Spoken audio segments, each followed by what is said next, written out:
Hard work won't make you rich. Mastering the right game will. Sounds paradoxical, right? Most believe the harder you work, the more money you earn. But what if I told you the secret to quickly earning $10,000 isn't about working harder, but smarter? Before we begin, let me ask you a question. How many times have you considered making money but gave up because you thought you needed luck, connections, or significant starting capital? Today, I'll show you a method any student can use to profit $10,000 in a few days, based on simple principles that have transformed lives worldwide.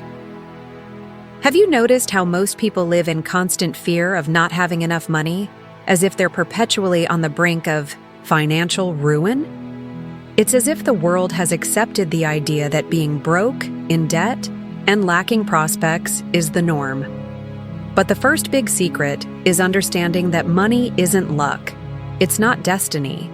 It's not a lottery prize reserved for a select few. Money is a skill, and like any skill, it can be learned, practiced, and refined until it becomes second nature. Think about it. If someone has already generated $10,000 once, it means they discovered a formula, a process. And if a process exists, you can learn to replicate it.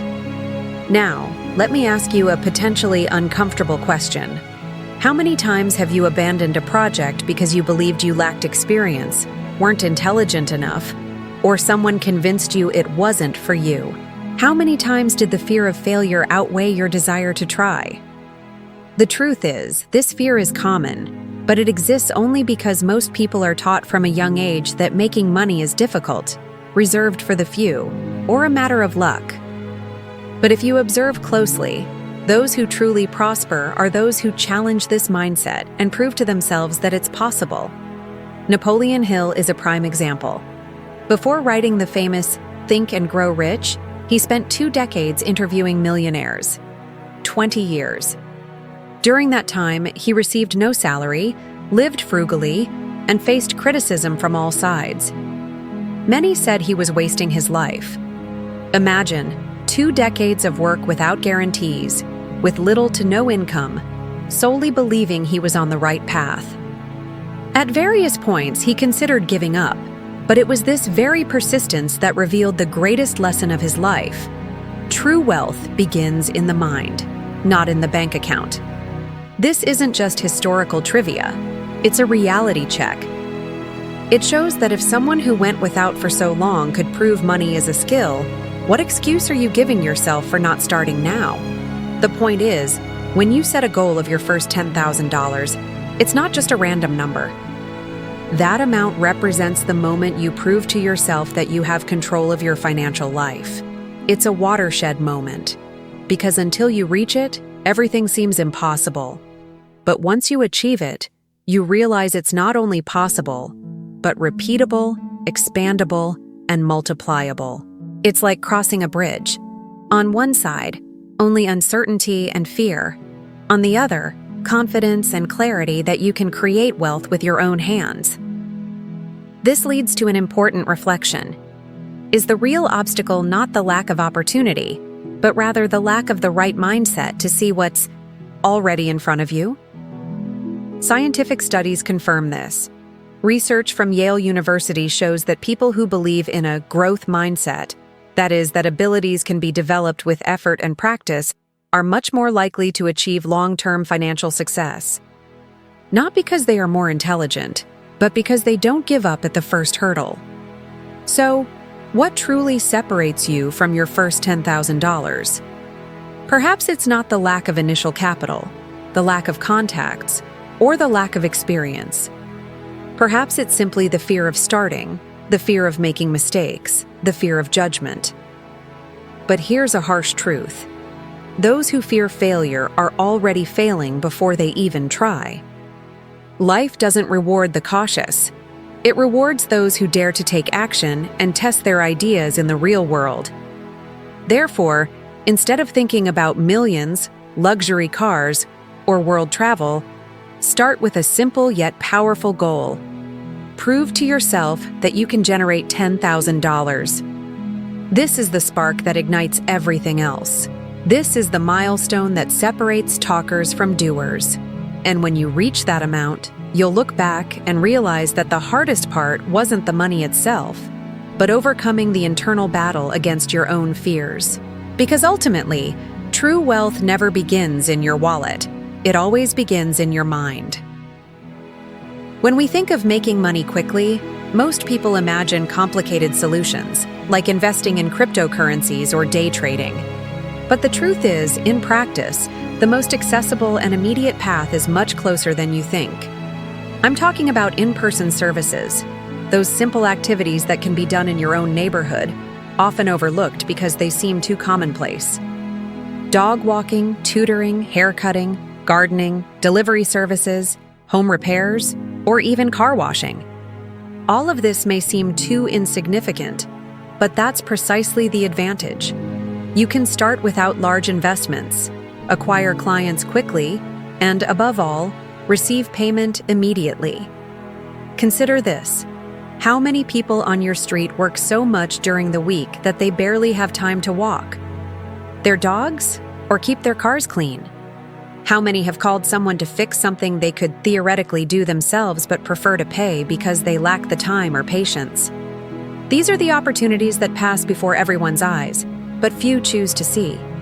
The detail is that while some see a service as too simple, others see the chance to turn that need into immediate money. A good example is what happened to the author of the transcript you just heard.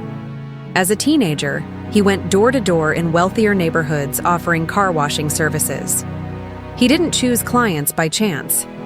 He analyzed, if a house had a well-maintained garden but a dirty car, it meant the person probably cared about appearances, but lacked the time to maintain their vehicle. He used logic and observation to create demand.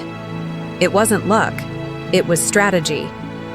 And this intelligence and observing detail allowed him to earn money immediately, even without initial capital or formal qualifications. Of course, in-person services have limitations. They depend on your time and location. Some months you may have a lot of business, in others, almost none. But that doesn't mean they aren't worthwhile. On the contrary, they function as the initial fuel. It's like lighting the first flame before adding more wood. They won't make you a millionaire, but they'll give you speed and experience. Two things more valuable than money when you're starting out. This brings us to a rhetorical question that might make you reflect. How many times have you missed out on earning money simply because you underestimated something that seemed too basic? How many times have you thought, this is too small for me, and ended up doing nothing, staying exactly where you were? This is one of the biggest mistakes students make. They dream so big that they forget to take the first step.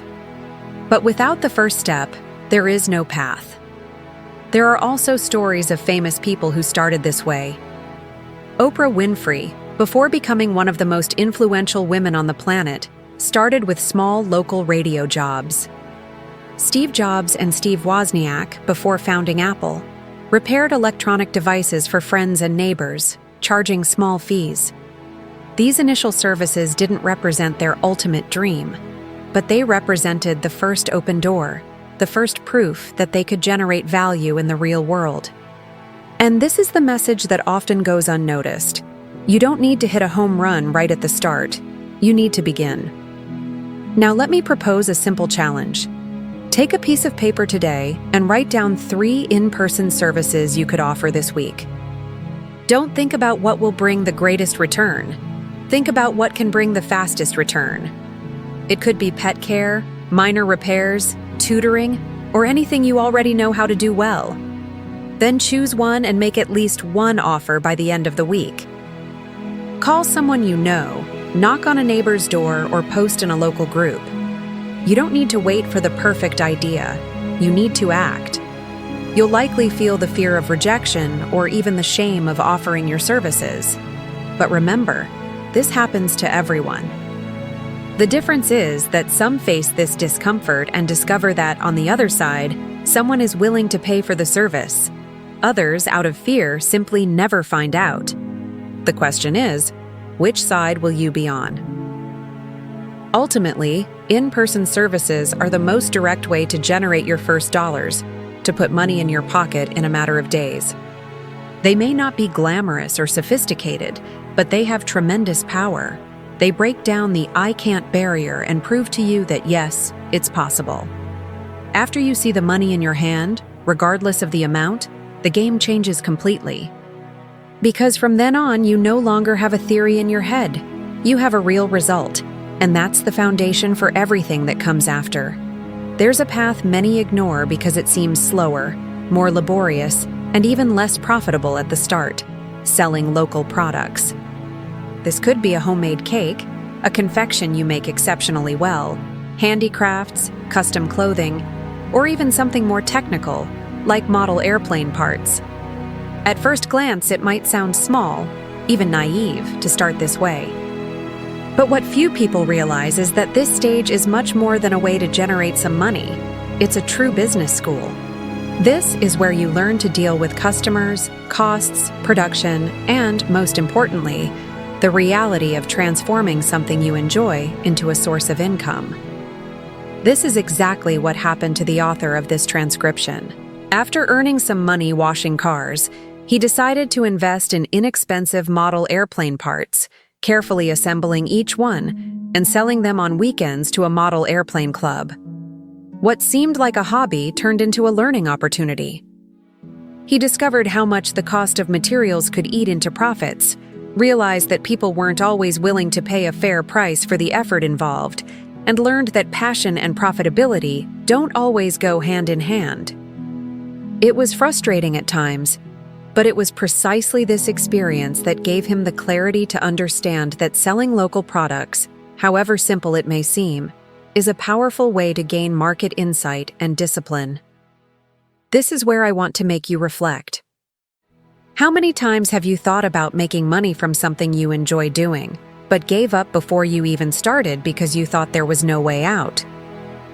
How many talents remain untapped because someone said, "That has no future"? The irony is that many of the world's greatest entrepreneurs started exactly this way. Jeff Bezos, before Amazon, sold books out of his garage. Walt Disney started by selling simple drawings at local fairs when nobody believed in his ideas. These products weren't scalable at the beginning, but they represented the first brick in the construction of something much bigger. And there's a psychological factor here that cannot be ignored. When you create something with your own hands and someone pays for it, whether it's $10, $50, or $100, there's a powerful emotional validation. You feel in practice that what you know how to do has value in the real world. This builds confidence, and confidence fuels perseverance. Studies on motivation and behavior show that small initial financial rewards significantly increase the chances of someone persisting in long-term projects. That's why starting with something local, tangible, and concrete can be the push you needed to move forward. Of course, there are limitations. The customer base is smaller, growth is slower, and you'll often have to deal with the frustration of not selling as much as you'd like. But even that is a learning experience. You understand that entrepreneurship isn't a straight line. It's a path full of tests, errors, and adjustments. And this initial experience is what will prepare you to handle larger businesses in the future. It's like learning to walk before you run. Now imagine the following. If you started today producing something you enjoy, what would it be? A special treat your family always raves about? A craft that people have already asked to buy? Or even something digital, but that you can deliver locally, such as personalized invitations or party favors? Aren't you already sitting on an idea that could turn into your first dollars? To make this even clearer, think about how many people you know who have incredible skills but have never monetized them. Perhaps that aunt who cooks wonderful dishes, that friend who can fix almost anything, or even you, who has a hidden talent but has never put it to the test. What separates these people from making money isn't a lack of talent. It's a lack of initiative in transforming skill into product. So here's a challenge. Choose something you already know how to do, something simple, and test it in the market. Offer it to friends, neighbors, or even at local fairs. The goal isn't to get rich overnight, but to validate the idea, feel the market, and above all, prove to yourself that it's possible. Because ultimately, local products may not scale as quickly as you'd like, but they play a crucial role, showing that yes, you can transform passion into income and take the next step with more confidence. And when you realize this, no matter how small the beginning, the feeling of accomplishment is worth 1,000 times more. There comes a time when you realize you can no longer depend solely on what's around you, your neighborhood, or word of mouth. In-person services and local products are great to start with, but they have a clear limit: your geography and the number of hours you have in a day. That's where the most powerful paradigm shift of today comes in: selling globally or offering online services. And this is an unprecedented opportunity in history. Never before has it been so possible for a student, with little or almost no money, to access an entire global market from a simple cell phone or computer. Think about the difference. When you sell homemade cakes in your neighborhood, your limit is the neighborhood. But if you create a brand, however small, and use the internet as a showcase, suddenly the whole world becomes your audience. The scale is completely different. And the same is true for digital services. If you know how to edit videos, create thumbnails, write texts, manage social networks, or even translate content, it doesn't matter if you're in a small town or a distant country, someone on the other side of the planet can pay for your work. The great advantage of online services is that they combine the best of both worlds. You have high margins because the cost is very low, and you have global reach because the internet knows no boundaries. And best of all, you can start earning from day one. Yes, from day one. Just offer something you already know how to do on platforms like Fiverr, Upwork, Workana, or even LinkedIn groups. What prevents most people from taking advantage of this opportunity isn't a lack of skill, but perfectionism. They believe they need to study for years before offering a service, when in reality, real practice is what will accelerate learning. And here's a worthwhile reflection. How many hours have you spent on social media just consuming content when you could have been using that same time to create and offer something that generates money? The difference between those who earn money from the internet and those who just waste time on it lies in their attitude. While some are mere spectators, others decide to participate in the game. An interesting example is that of a young designer who started posting artwork on TikTok just for fun. He made movie posters in different styles and shared them without any intention of selling. But suddenly, people started asking to hire him. In a short time, he went from a hobby to a lucrative business, simply because he put his work on display. This shows that often it's not about waiting for the customer to come knocking on your door, but about showcasing your skills in the right place. The reach today is so great that even something done for fun can turn into a consistent source of income. And if you think this is just luck, there's data that proves otherwise. Stanford research shows that people who learn and apply digital skills are 3 times more likely to increase their income in less than a year. This is because the internet is fertile ground, but only those who plant reap the rewards. Most continue to consume, while a few create, and it is precisely this minority that reaps the benefits. Of course, offering online services requires the courage to put yourself out there. You may be afraid of not being good enough, or even ashamed to charge. But the truth is, you don't need to start charging a lot. On the contrary, it's recommended to start with below-market prices, precisely to gain experience, win your first clients, and gradually increase prices as you grow. And when you see the first payment hitting your account for a job you did on your home computer, the feeling is transformative. It's the kind of experience that changes how you look at the internet.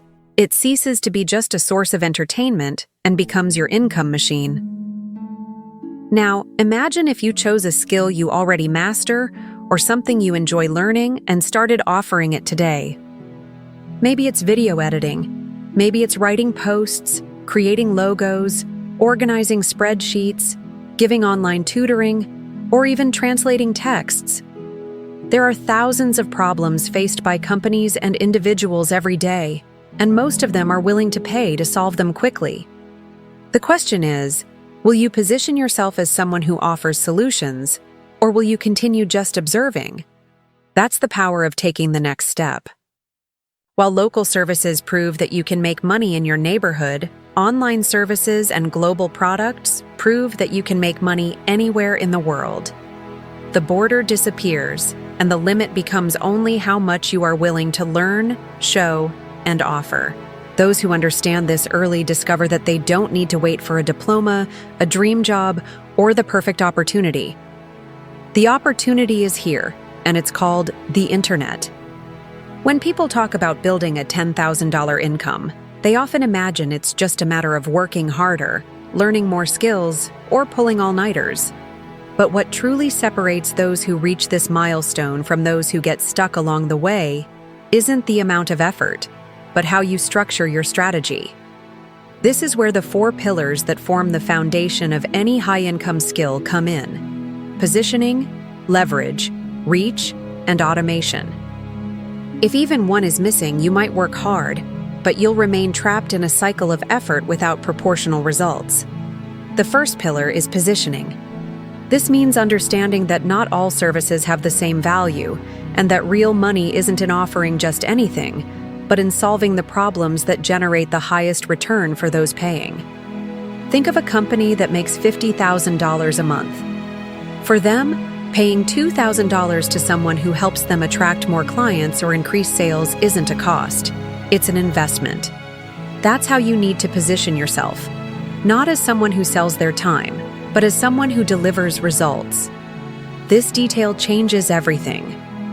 For example, if you edit videos, you can continue charging low rates to small creators who barely monetize their channels, or you can position yourself as a specialized editor for entrepreneurs who use videos to sell high-value products. The work is similar, but the perceived value changes completely. This is the difference between being stuck in low-value work and accessing clients who actually have the money to pay. The second pillar is leverage. Here's a common mistake: charging by the hour. When you charge for your time, the client will always try to minimize the hours you work because that means less expense for them. But when you charge for the result, the logic reverses. Imagine you manage Facebook ads. If you charge hourly, you'll earn a fixed, limited amount. But if you charge a percentage of the profit you generate for the client, suddenly, the more results you deliver, the more you earn. The same applies to social media management. If you only post content and respond to comments, you're replaceable. But if you can prove that your strategy generates more leads and more sales, you become indispensable. Companies don't pay for your effort. They pay for the return you provide. The third pillar is reach. Many believe they need to constantly chase clients, but the smartest professionals create a system where clients come to them. And this isn't magic. It's building a presence. If you create content showcasing your expertise, even if it's simple, people start to perceive your authority and come looking for you. Remember that designer who made movie posters for fun on TikTok? They never advertised, never aggressively offered their services, but by showcasing their work, they created natural demand. That's the power of reach. When you stop depending on hunting clients and start being hunted by them. Imagine if you showed a before and after of your video edits, or shared design tips while building a portfolio. Small pieces of content like these are seeds that can attract enormous opportunities. The fourth pillar is automation. This is perhaps the most underestimated, but also one of the most important. Most people fail not for lack of talent, but for lack of organization. How many freelancers have you heard about who lost clients because they missed deadlines, forgot commitments, or simply couldn't get organized? Being reliable is more valuable than being brilliant. And reliability stems from organization. That's why those who use automation tools and CRM systems get ahead. You can't rely solely on memory or loose notes. You need processes that ensure no client feels forgotten, no deadline is missed, and every step is clearly tracked. This is what separates the amateur from the professional. These 4 pillars work like gears in a machine. If you only master one, the wheel turns slowly. But when you connect all four, the movement becomes continuous, powerful, and hard to stop. To make this even clearer, consider the example of Andrew Carnegie, as recounted by Napoleon Hill. Carnegie believed that the key to building lasting wealth wasn't just having good ideas, but knowing how to organize systems that multiplied results. He said that without leverage and strategic positioning, any business was doomed to wear itself out. This vision fits perfectly with these pillars, because it shows that true wealth lies not in brute effort, but in applied intelligence. Now, a direct question. How many times have you felt stuck, working too hard and earning too little? How many times have you felt that no matter how dedicated you were, you never surpassed a certain limit? The problem might not be that you're not trying hard enough, but that you're building on only one or two weak foundations when you actually need 4 solid pillars. When you understand this, you realize that reaching $10,000 isn't about working nonstop, but about playing the right game with the right rules. Ultimately, mastering these 4 pillars is like learning to play a high-level instrument. At first, it seems complex, requiring practice and discipline. But once you get the rhythm, the music flows, the results appear, and $10,000 stops being a distant goal and becomes just the first step towards something much bigger. It's pointless to earn $10,000 in a few days if that money simply slips through your fingers on clothes, parties, or objects that only serve to impress others. This is the most common mistake, confusing income with wealth. Making money quickly might be exciting, but if you don't know how to multiply and protect that value, you'll end up back where you started. That's why the real game begins after the money hits your account. Truly wealthy people don't look at what they can spend. They look at how they can transform what they've already earned into something greater. This is where the habit of intelligent investing comes in. Before you think investing is complicated, restricted to Wall Street experts, understand this.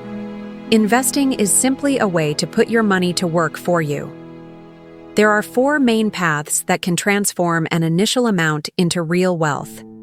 The first is the simplest, a high-yield emergency savings account. It may seem boring, low yield, but it's the foundation that prevents you from being forced to sell your assets at the wrong time. Imagine the market is down, and suddenly you need money for an emergency. Without a reserve, the only way out would be to sell stocks or crypto at the worst possible time, accumulating losses. Having this reserve is like having a life vest. It may not propel you forward, but it ensures you don't sink. The second path is index funds, like the famous S&P 500. This type of investment is almost like buying a piece of the largest companies in the world in a single package. And the math here is relentless. The average return of the S&P 500 over the past 10 years has exceeded 10% annually. This means that if, instead of buying a $5 coffee every day, you invested that amount religiously from 18 to 67 years old, you would end up with more than $1 million accumulated. It seems absurd, but it's just the power of compound interest working silently in your favor. That's why so many informed people insist that, in the long run, this is one of the safest and most efficient investments you can make. The third path is individual stocks. Here, the excitement increases because you have the chance to invest in specific companies that can skyrocket in value. It's riskier, but also more engaging. And there's an important detail. When you invest in stocks of companies you admire, you end up learning more about the market, understanding how balance sheets work, and developing an owner's mentality, not just a consumer's. That alone is a financial education worth its weight in gold.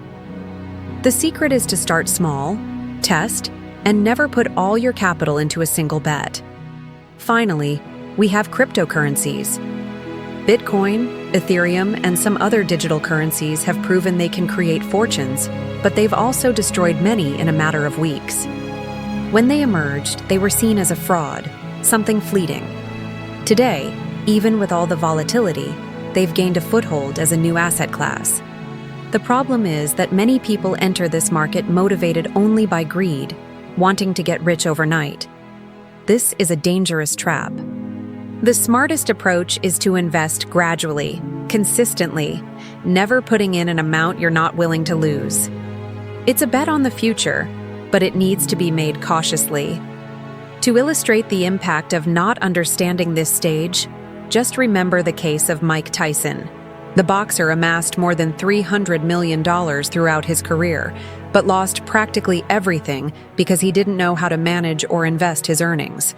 He spent on mansions, luxury cars, and excesses, as if the money would never run out. But it did. And this story is a brutal reminder. It doesn't matter how much you earn, it matters how you multiply it. The opposite is also true. There are people who started with little, but knew how to invest in a disciplined way and over time, built fortunes that seemed unattainable. This brings us to a crucial question. What's the point of chasing $10,000 if that money will vanish next month due to a lack of discipline? The real challenge isn't earning more, but learning to make what you've already earned grow. Science backs this up. Studies show that people who can delay gratification and invest for the future experience significantly higher levels of well-being and financial security throughout their lives. True power lies not in spending, but in the wisdom of waiting for a greater harvest. So, reaching that first $10,000 isn't the finish line. It's a stepping stone. You need to think like an investor, not a consumer. View each dollar not as something to spend, but as a seed that can yield future fruits. Those who grasp this early, even as students, gain a massive advantage. Your starting point doesn't matter. If you master this habit, turning small amounts into something truly significant is simply a matter of time. The secret is simple. Making money is a skill, but multiplying money is intelligence. Those who combine both are forever changed. The most important takeaway is this. Reaching that first $10,000 isn't about luck, connections, or being born into wealth. It's about developing the skill of intelligently generating and multiplying money. That's the real game changer. Once you understand that money is a skill, you'll never look at it the same way again. And since you've made it this far, don't stop now. The next video, which you'll see on your screen, is the next step in your evolution. It will further expand your knowledge and help you become 1% better than you are today. Thank you for joining me on this journey. I'll see you there, because the next step is even more important.